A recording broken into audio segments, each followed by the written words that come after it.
We went down the slope like men walking into a warm shower that they knew was going to turn cold. The ridge ahead was low and long, a spine of frozen earth and dead grass that hid what was ever waiting for us on the other side. The scouts had already vanished into the willows. Now they came back at a gallop, faces tight. Pierre reined in beside Crozier. "They're there, Superintendent. Countless of them. Behind the ridge. Rifles. Waiting." Crozier's jaw set. "Form a lane! Advance at the trot! Carbines ready!" The column shook itself into a skirmish line, red tunics spreading across the slope, yellow stripes flashing in the pale sun. Reggie was suddenly beside me, no longer the bouncing puppy. His grin had gone, and his face was pale but set. He was an inspector now, 2 pips on his shoulder, and for the first time the boy looked like he might actually mean business. "Troop, dress by the right and carbines at high port. Steady, lads, steady." His voice cracked once, then steadied. "Eyes front and no talking in the ranks. We're going to give these blighters what for." I glanced over at him. The puppy had teeth, after all. Then the first shot was fired. It came from the ridge, sharp, flat, like a board snapping. A puff of grey smoke bloomed above the dead grass, and Inspector John Corbett, riding just ahead of me on his chestnut mare Daisy, gave a short, surprised grunt. His head snapped back, blood sprayed in a bright arc from his neck. He swayed once, hands loose on his reins, then toppled sideways out of the saddle like a sack of potatoes. Daisy reared, hooves skidding on the frozen earth, and Corbett hit the ground hard, rolling once before lying still, scarlet spreading under his head. For one heartbeat, the line froze. Then the ridge erupted. Rifles cracked in a ragged volley, spitting smoke and lead from behind the crest. Bullets whined overhead, thudding into snow, slapping wetly into horseflesh. A trooper screamed as one took him in the shoulder. Another horse reared, screaming, and crashed down. The mateys had us perfectly sighted. We were advancing downhill in their fire, no cover, redcoats like targets painted onto snow. "Return fire!" Crozier roared, revolver already in his hand. "Give them the Queen's Own!" The carbines barked back, sharp, disciplined volleys at first, then ragged as men dropped from their horses and went to ground. I slid off my mare, heart hammering, and dropped behind her, carbine coming up. The mateys were good, damn good. They fired and ducked, never showing more than a head and shoulders, reloading with the speed of men who'd grown up hunting buffalo. Reggie was on foot now too, face white but steady. "Aim low, lads, aim low. Make every shot count." He sighted down his carbine, squeezed, and a mateys on the ridge jerked backward like a puppet with cut strings. "Oh, I actually got one. Good shooting, troop. Make every shot count." I fired once, more to look busy than anything, and saw my bullet kick snow off the ridge crest, then ducked as a slug whirred past my ear close enough to feel the heat. The mateys were closing the range fast, some of them already scrambling over the ridge and up towards us, knives out, rifles clubbed. Hand to hand came sudden and ugly. A stocky matey in red sash burst through the smoke straight at me, young, wild-eyed, tomahawk raised. I fired from the hip, the shot took him in the chest and spun him half round. He dropped, gasping, and I stepped over him as another came in from the side. This one had a rifle butt swinging. I ducked, rammed my carbine muzzle into his gut, and pulled the trigger. He folded with a wet cough and went down. Beside me, Reggie was fighting like a man possessed. A matey lunged at him with a knife. Reggie parried with his carbine, then smashed the butt into the man's face. Bone crunched.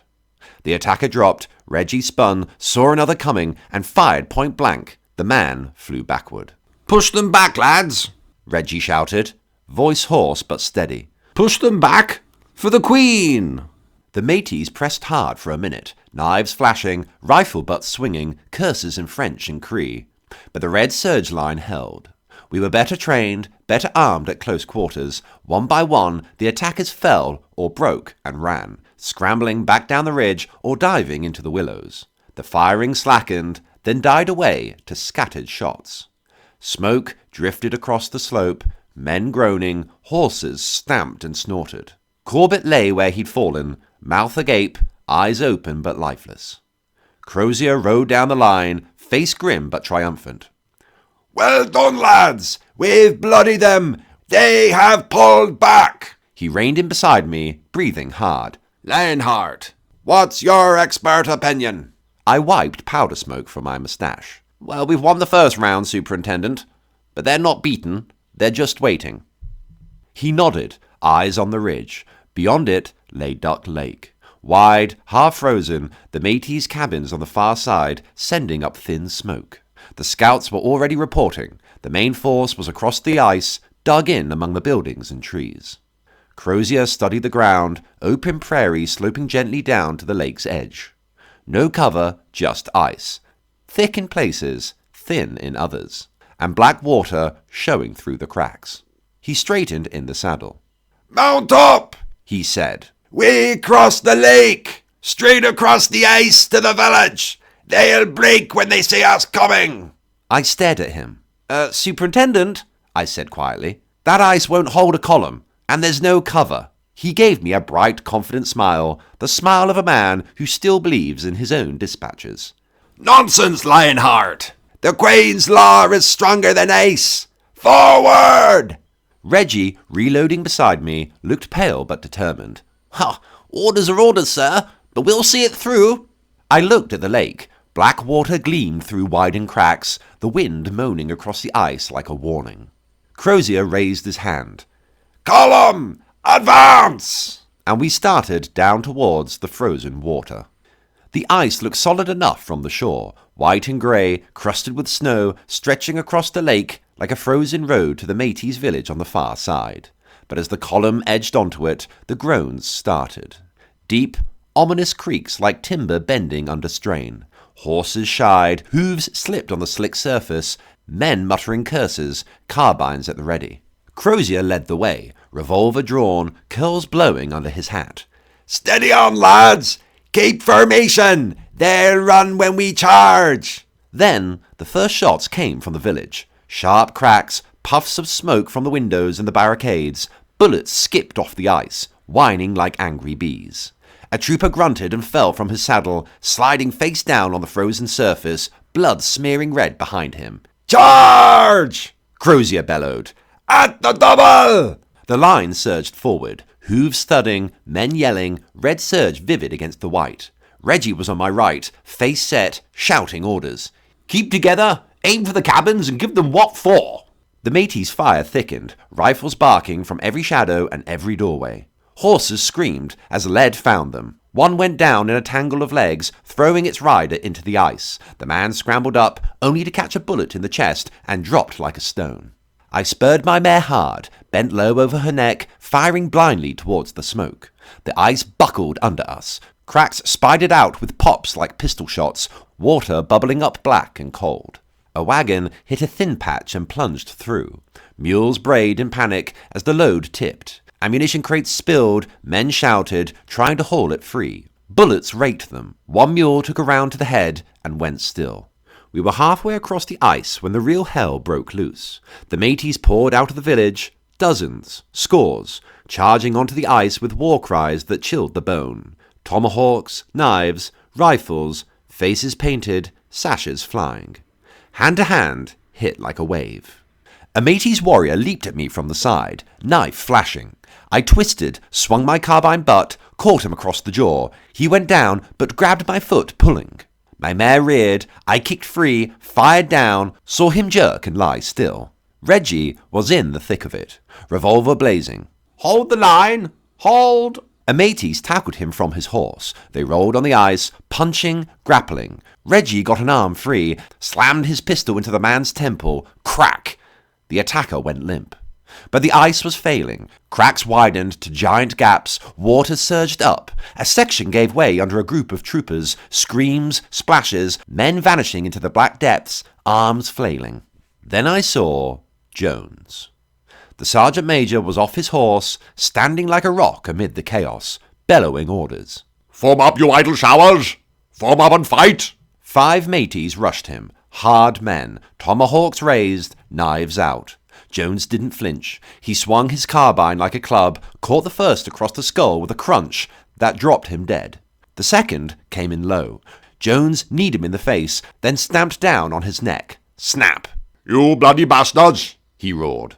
The third swung a tomahawk. Jones ducked, grabbed the man's arm, twisted it back until it cracked like dry wood. The mateys howled. Jones smashed his fist into the throat, silencing him forever. But the last two were on him now, one from each side. A tomahawk bit into his shoulder, blood spraying. Jones bellowed like a bull, spun, and headbutted the attacker, shattering his nose in a spray of red. The man staggered. Jones seized his tomahawk and buried it into his chest with a wet thud. The fifth matey leaped onto Jones's back, knife plunging into Jones's side. Jones roared, reached back, grabbed the man by his hair, and yanked him over his shoulder like a rag doll. He slammed him onto the ice, crack, and stomped down on his chest, ribs giving way. But the wounds were telling. Blood poured from his shoulder and his side. The first attacker he dropped wasn't dead. He crawled up, tomahawk swinging low, hacking into Jones's leg above the knee. Flesh parted, bone showed white. Jones staggered, but didn't fall. "Ah!" he gasped, swinging wildly. The mateys swarmed him now, knives and tomahawks rising and falling. One blade took his arm at the elbow. He howled as the limb flopped free, blood violently jetting. Another hacked at his thigh, severing muscle and tendon while he still stood, roaring in defiance. A tomahawk split his scalp, exposing skull. He lashed out with his good hand, crushing a windpipe. They pulled him down at last, hacking, chopping, limbs severed in gory sprays, blood pooling black on the ice. Jones thrashed, still fighting, even as they carved him like a joint. Arm gone, leg hacked free, alive through it all, cursing to the end. "You bastards!" Then, silence from him. The mateys stood back, breathing hard, covered in his blood. The sight broke something in the line. Men turned, horses slipped, the charge faltered. Crozier shouted, "Hold! Hold the line!" But the ice was done. A massive crack ripped open under the melee. Water erupted like a geyser. Horses plunged in. Men screamed, vanishing into the current. I spurred my mare back toward the near shore, firing over my shoulder, mateys closing. A bullet grazed my arm. Pain burned. The ice buckled under us. Crack. The world tilted. My mare screamed as we went through, cold like knives, water closing over. The current grabbed me, swept me under downriver, away from the slaughter, into the unknown. The current dragged me under like a cold fist closing around my chest. Water roared in my ears, black and merciless, filling my mouth, my nose, and my lungs. I kicked wildly, clawing for the surface, but the current was stronger, tumbling me over and over, ice chunks battering my ribs, my scarlet tunic dragging like a lead weight. Somewhere in the chaos, my mare gave one last terrified scream, then went silent beneath the black. I broke the surface once, gasping, lungs burning. The battle sounds were already distant, muffled pops of carbines, faint shouts, the thin scream of a dying horse, fading fast as the river swept me downstream. The ice had cracked wide behind me. The red tunics and yellow stripes were shrinking specks against the white, swallowed by smoke and distance. Then the current pulled me under again. How long I was carried, I couldn't say. Minutes? An hour? Time dissolved in the cold and dark and the endless roar. My arms ached, my legs were lead. The river narrowed, banks rising steeper, trees crowding closer. Pine and spruce leaning out like silent witnesses. The water grew faster, colder, flecked with foam and broken ice. I was half drowned, half frozen, clinging to the last shred of will that kept me from simply letting go. Then the current slackened. The river widened into a shallow bend, gravel bar pushing out from the bank. I caught myself up in a tangle of driftwood, with a jolt that knocked the last air from my lungs. I clawed at the branches, dragged myself half out of the water, and collapsed face down on the wet stones and snow. For a long minute, I just lay there, coughing river, shivering so hard my teeth rattled. The battle was gone, nothing left but the wind in the pines and the soft gurgle of the current. I was alone, far from the lake, far from Crozier and Reggie and the thin red line. The mountains had closed in around me, dark timbered slopes rising sharp on both sides, snow thick on the branches, air thin and bitter with altitude. My mare lay a few yards upstream, washed up on the same gravel bar. She'd cracked against a boulder, neck twisted at a wrong angle, eyes open and glassy. One leg was snapped clean, bone jutting white through the torn hide, and blood had frozen in a dark fan around her head. The poor beast. She'd carried me faithfully until the ice betrayed us both. I pushed myself up on shaking arms, teeth chattering, uniform sodden and heavy. The cold was inside me now, gnawing at the marrow. I needed fire, shelter, dry clothes, anything to stop the shivering before it killed me. Then I heard it. A low, rumbling grunt, deep, wet, from somewhere in the trees above the bank. I froze. Another grunt. Closer. Heavy footfalls, crunching through snow, branches snapping. I turned slowly. She stood 30 yards up the slope, a female grizzly, massive, humped-shouldered, fur-matted with river ice and pine needles. Her head swung low, nostrils flaring, small eyes fixed on me. Behind her, 2 cubs peered out from the underbrush, curious and unafraid.